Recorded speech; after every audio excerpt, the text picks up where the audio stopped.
जय श्री कृष्णा। राधे राधे।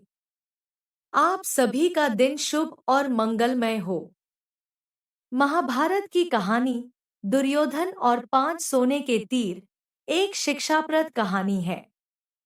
महाभारत का युद्ध धर्म और अधर्म का युद्ध था। कृष्ण पांडवों के पक्ष से थे, परंतु उन्होंने युद्ध में शस्त्र नहीं उठाने का निर्णय लिया था।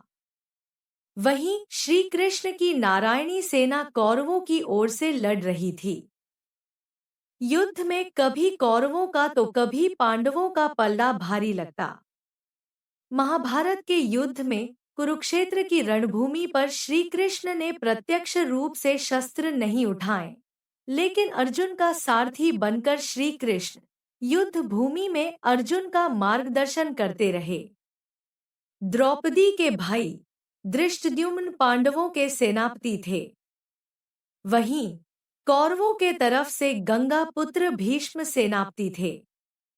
उनके नेतृत्व में युद्ध लड़ा जा रहा था।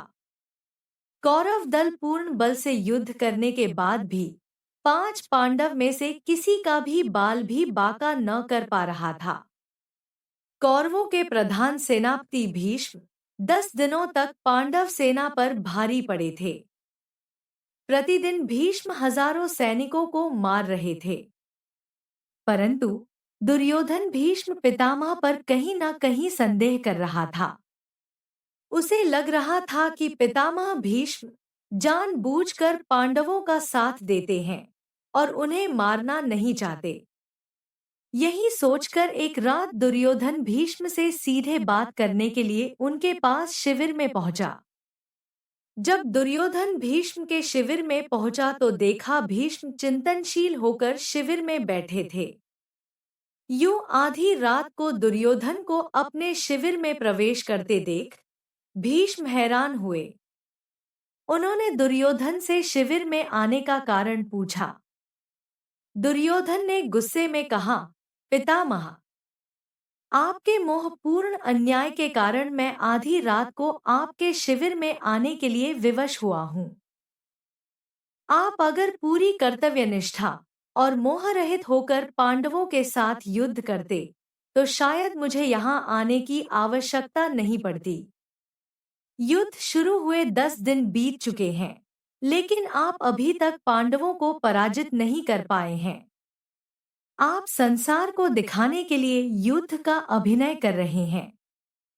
आपको आज भी पांडवों से अति प्रेम करते हैं और आप मेरे सेनापति होते हुए भी पांडवों को युद्ध जीतते देखना चाहते हैं।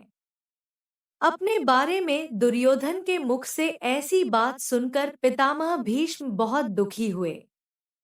दुर्योधन के मुख से कटु वचन सुनकर भीष्म ने दुर्योधन से पूछा, तुम क्या चाहते हो पुत्र दुर्योधन? दुर्योधन ने कहा, पांडवों की मृत्यु और इसके लिए आपको अपनी दिव्य शक्तियों का प्रयोग करना होगा। पितामह भीष्म ने अपनी शस्त्र विद्या का प्रयोग करते हुए सोने के 5 अचूक तीर निकाले और इसे अभिमंत्रित करके बोले, दुर्योधन, तुम व्यर्थ में संदेह करते हो। इन बाणों से कोई नहीं बच सकता। कल का दिन युद्ध का अंतिम दिन होगा। एक ही दिन में 5 पांडवों को इन बाणों से समाप्त कर दूंगा। फिर पांडवों के मरते हुए युद्ध का परिणाम तुम्हारे पक्ष में होगा। पितामह भीष्म की बात सुनकर दुर्योधन प्रसन्न हुआ, लेकिन अगले ही क्षण उसके मन में पितामह भीष्म के प्रति संदेह उत्पन्न हो गया। कपटी दुर्योधन भीष्म की बातों को सुनकर प्रसन्न तो हुआ, परंतु अब दुर्योधन को भीष्म की बातों में भी छलकपट दिखने लगे। दुर्योधन ने भीष्म से कहा, पितामह, आपकी योजना बहुत अच्छी है, किंतु मुझे फिर भी संदेह हो रहा है कि आप इतनी जल्दी और आसानी से पांडवों को मारेंगे। हो सकता है आप मोहवश या प्रेमवश उन्हें ना मार पाएं। अतः आप इन बाणों को मुझे दे दे। मैं युद्ध भूमि में आपको ये 5 बाण दूंगा। और आपको आपके कर्तव्य की याद दिलाऊंगा। तब आप पांडवों का वध मेरे सामने कीजिएगा। दुर्योधन की बात सुनकर पितामह भीष्म ने पांचों अभिमंत्रित बाण दुर्योधन को दे दिए। दुर्योधन अपनी संभावित जीत पर बहुत खुश था। वह बाण लेकर अपने शिविर में चला गया। भीष्म के शिविर के पास पहरा दे रहे पांडवों के एक गुप्तचर ने सारी बातें सुन ली। उसने महाराज युधिष्ठिर को आकर सोने के बाण के बारे में सूचना दी। तब भगवान श्री कृष्ण भी वहीं थे। युधिष्ठिर ने भगवान श्री कृष्ण से कहा, हे गोविंद, पितामह के इन तीरों के प्रतिकार हम कैसे करें? इस बात को सुनकर श्री कृष्ण युधिष्ठिर संग तुंगरत ही अर्जुन के शिविर में पहुंचे और अर्जुन को पूरी घटना बताई। श्री कृष्ण ने अर्जुन से कहा कि पार्थ, तुम्हें दुर्योधन से उन पांचों बाणों को मांगना होगा। श्री कृष्ण की बात सुनकर अर्जुन ने अचंभित होकर पूछा, दुर्योधन भला वो तीर मुझे क्यों देगा? तब श्री कृष्ण ने अर्जुन को स्मरण दिलाया कि एक बार अर्जुन ने दुर्योधन को यक्ष और गंधर्वों के हमले से बचाया था। तब दुर्योधन ने प्रसन्न होकर अर्जुन से कहा था कि वो कोई भी कीमती चीज दुर्योधन से मांग सकता है। उस दिन अर्जुन ने बात को टालते हुए दुर्योधन से कुछ नहीं मांगा था। अब वो समय आ गया है। अर्जुन को श्री कृष्ण की बात सुनकर सब स्मरण आ गया। युधिष्ठिर की आज्ञा से अर्जुन दुर्योधन के शिविर में पहुंचे। दुर्योधन अचानक अर्जुन को अपने शिविर में देखकर सशंकित हुआ।